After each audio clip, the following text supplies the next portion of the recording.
And man, I got my co-host this evening, man. A lot of y'all know him, but he's the OG, Big O. What's going on, man? Hey, what's up, boss man? How's it going this beautiful evening? Hey, man, it's great, man. Welcome to Jokes and Jerseys, man. I know we've Thank you, we've brother. been Thank you. trying we've been trying to get this together and collaborate. We always talk all the time on the phone about sports and local sports, college, and professional sports. So, welcome to the show, man. And how's everything going right now? Well, Hmm. I had surgery almost 2 months ago, Okay. so I'm still recovering. I'm getting stronger every day.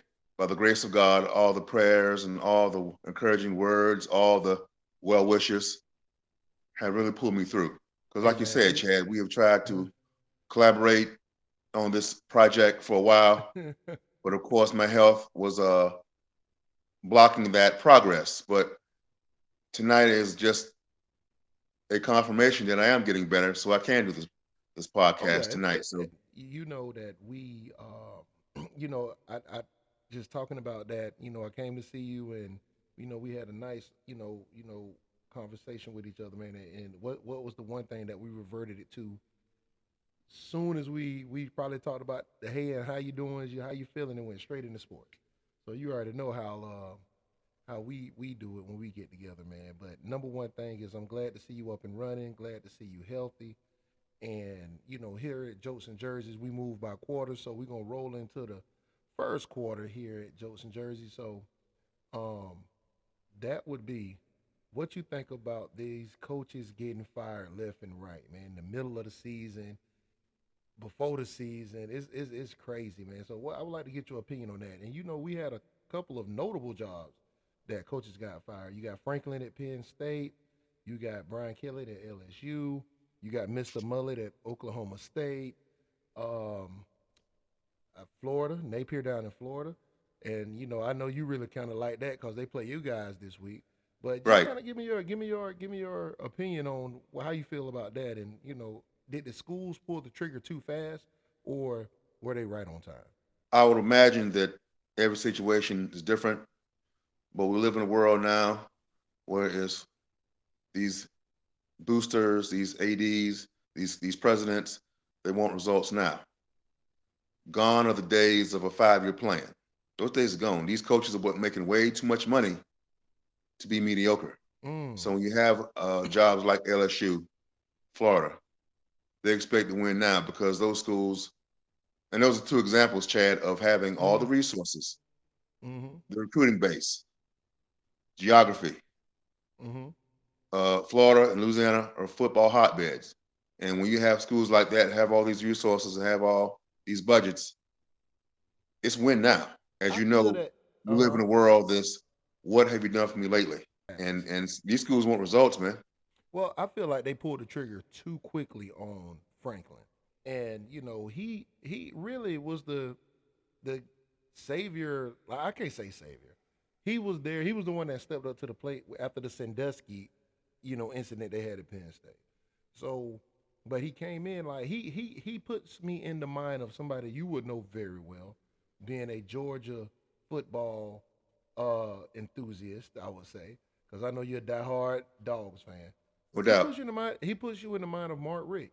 It's like I win, but I just when it comes down to getting over that hump, I just can't get over that hump. So it's one of those things where like Mark Rick, I feel like Mark Rick would have benefited from this era of college football versus when he came through, um, because he fell victim to the BCS, the top two teams, or when they you guys would have lost in the SEC championship. And when that happened, it'll knock you guys down. So, and I think that's how it is with James Franklin. And I'm like, do Penn State fall like Nebraska did when they fired their coach and then it went into a coaching carousel? They will if they keep losing patience because again, these schools want instant results. And yes, Franklin was a guy that kind of took him away from the Sandusky situation because that was an issue that hovered over that program for a It couple was of a black years. cloud. Okay, I can go Unfortunately, for that. with I can go Coach for that. Rick, I can go for he that. was a guy who he was there 15 seasons and he can never get over that hump. And getting over that hump was a situation where James Franklin wasn't going to get 15. He wasn't going to get 15 seasons because it's Mm. win now. Mm-hmm. Mark Richt, 15 seasons, no scandals, no controversy, no NCAA violations. And I think the same thing with James Franklin. James Franklin had a chance to win those big games, but just could not get over that hump. And getting over that hump in this NIL portal era is difficult because kids want to get paid now. Now, coaches getting paid a lot of money. That's Mm-hmm. why the expectations are solid because you give a coach $9, $10, $11 million. There's no rebuilding right now. I say Urban Meyer, because Florida lost their coach, Bill Napier, and it was one of those things where I was like, you can kind of see the writing on the wall. And I remember, I think I read somewhere or somebody told me they were like, they don't care if he win or not, he's still gonna lose. Taking that Florida job. I will say if I had to pick a name right now, Chad, I would say the coach at Missouri. Missouri, ooh, that's a good one. Yeah. So I was thinking, it's gonna be very very interesting who takes that job because the boosters, the fans, they gonna want instant success, which is very hard to do in the SEC. Like a lot of people like don't understand that the SEC is almost NFL football. It is. But I'm like, when you look at certain schools like Ohio State, I'm like, look at Ohio State. Yeah, they're Right. winning. They're number one. And you tell me who they played that's really worth a damn. All right, Nobody. all right. You beat Texas. Texas ain't been worth a damn this season, correct? Right. All right. You got Grambling. Bill Napier will still have his job. Most I would say majority of SEC teams who had that schedule will be undefeated. That's another job that popped open. Um, so it's going to be real interesting because everybody's screaming for Lane Kiffin to go to Florida. Lane Kiffin to go to Florida, and I'm like, why would he leave the honey hole that he's in to go to Florida? Like they understand, and he has no pressure at Ole Miss right now. But if you go to Florida, Because they're going to pay him a king's and queen's ransom. When coaches get fired nowadays and they got $50 million buyouts, what pressure? And Florida will throw about 10 Brinks trucks at Lane Kiffin. But I think Lane Kiffin now is at a good place, and they're going to he's expect instant success. now it's one of those things, man, where Florida. So now let let me present a scenario. He goes there. Do he bring his quarterbacks with him? He can bring who he want to bring No, no, because no. Okay, Florida I'm will saying, give him no, Florida no, will no. give him every opportunity to bring his people in because when the Well, transfer portal, I'll get into that. So like you said, he can demand a king's ransom at this moment, and it's one of those things where if he goes from Ole Miss to Florida, well, who get the Ole Miss job? So you see how it start a domino effect. yeah, it is So, or if he don't go, he's like, no, I'm good where I'm at. Because I think his contract is up this year, if I'm not mistaken. He either got 1 year on his contract or one he's year. I about think to he be got one done. year, 1 year left. So now he really the ball is in his court, and that's what you want as a and coach. Yeah, definitely, somebody go and pay me. the crazy thing is too, just seeing how he was back in the day where he was at Tennessee. Old Saint Nick picked him up. The Triple OG Saint Nick picked him up and really just kind of put him back on. He was on death's doorstep when it comes to coaching, and I think that just comes from his attitude. I mean, right now he's in a different place now in his life, Mm, stability. you will be a fool not to entertain it. You have to entertain it. I got to see what they're talking about. And that's speaking of prime. I'm looking at the Florida State situation. Do they can Norvell after the season? How like his defense is falling off bad, but the offense is they're scoring 30 points a game, and courtesy of I would say I Waycross on Thomas Castellanos, and but and hopefully the young man has gotten better, man, because he took a nasty hit against Stanford, man. If Dion comes, See, I'm twisted on this because Dion is not really a head coach, man. Dion is a hype man. Okay. CEO, hype man. Okay. He motivates kids. Mm-hmm. Now, in a place like Colorado, that's cool. But if it goes to a big time football program, they want wins. If we're being honest, these big time schools can care less if these programs have a 98% graduation rate. They want to win, man. Mm. But these Mm-hmm. big time programs that damn near $1 billion program, they Yeah. want wins. They want championships. So if Prime ever decides to leave Colorado, and I think his time in Colorado's up, I think he's done. He's gave that program visibility. He's gave them some substance, but he does not have the athletes, and he doesn't have the players that want to commit.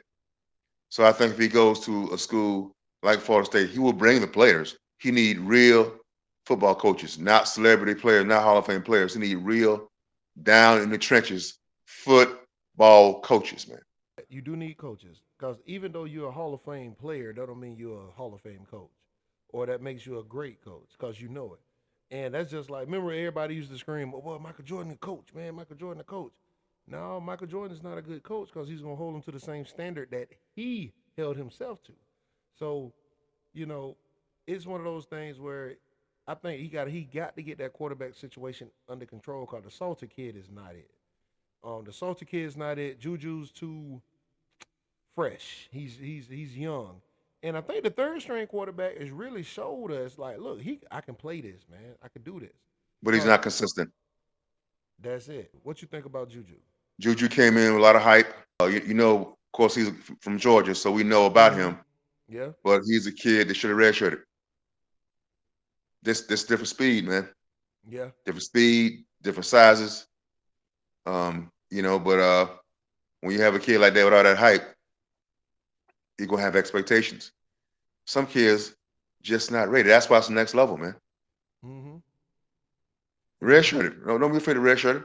And now a lot of these kids, and I hate to say it like this, a lot of these kids are just lazy. They feel like it should just happen.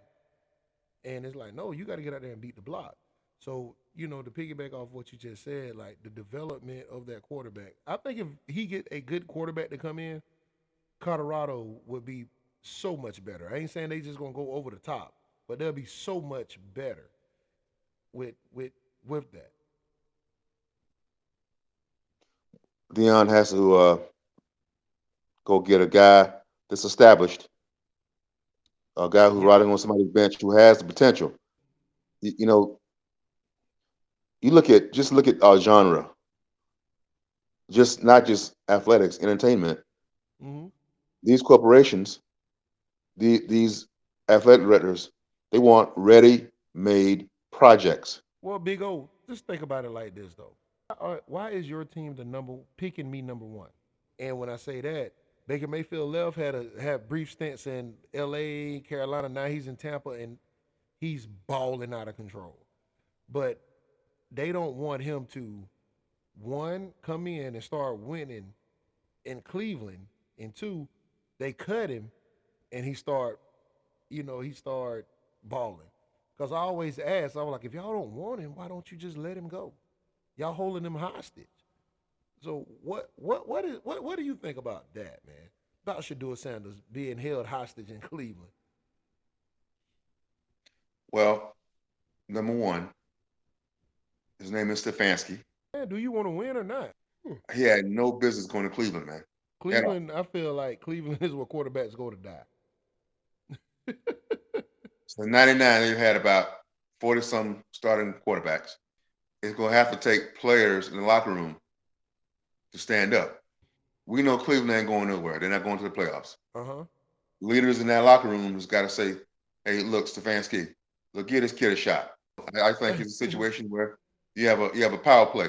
It's all about ego. Gotcha. This coach did not sign off on the draft pick of Shador. But I'm like you, Chad. But that's hey man, free Shador Um, how long has gambling in sports been going on, man? So, because they run in the gambling ring. okay, I'm pretty sure Chauncey, he's a scapegoat. Do I feel that Chauncey Billups was in on everything? I don't think he was. But I'm like, why do you plaster these two black guys or African Americans all over saying, oh, gambling? And they're gambling every day. They got it on ESPN, the over, the under, the giving points, taking points. The mob been fixing sporting events for 100 years. 100 years. Now, let me ask you Boxing, this. horse racing. But what Jones did allegedly is look out for his own boy. All I did is say, hey, big O, Bron ain't playing today. So I think that's totally different from what the other two were doing. If that's the case, what you doing, bro, you fixing it and you're basically, you know what I'm saying, you lying to the people. But I'm trying to figure out, you're worth so many millions of dollars. Why would you even do something like that? So I do agree with the NIL, but I feel like it should be a salary cap for colleges because could you agree that the Texas schools have more money probably than anybody They in the do. United States? And really, Caps and contracts. I'm gonna tell you how, and I said it the last podcast that I was on. To fix that whole transfer thing, fix the portal. If you fix the portal, what happens now is I can't lure you away with money because I said before, and that's how I said it. No questions asked, none. You know, not back in the day, but back in the day, if you transferred, you had to sit out a year. So, yeah, the no questions asked. But that next time you transfer, you got to sit out a year because you burned your ticket. I promise you, if you did that, if they implemented that rule, I always felt they should go back to the location of high schools because just think about the local economy, what it does for that community. I You remember know, when Ware County had that championship game, man. I was in college then, '07. Chad, let me tell you something. We got there at 6 p.m. on the dot. Mm-hmm. 6 p.m., okay? At 6 p.m., an hour and a half before kickoff. That's the impact of Wow. having it in your hometown. I mean, I ain't never been to Mercedes Benz, but I mean, look, man, they're all everybody's, you know, been to Atlanta, did all that. Well the kids see it different. That's big. But again, it's a money game. See, like right now, we are Region One for a. Right now, as I'm looking at it, Warner Robins and Perry. So Friday, Ware County has to win just to be in the contention for the number 2 spot. But we got to have help from Perry to get us in that number 2 spot. Because if not, then we're on the road. And I think we have to go to Flowery Branch from what the brackets look like. And I was historically, Ware County just don't play in cold weather very well. In Atlanta, In Atlanta.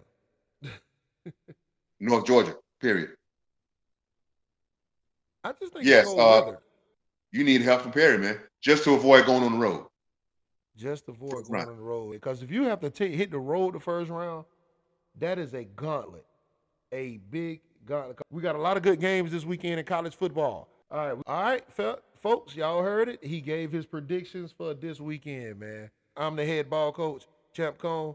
Until next time.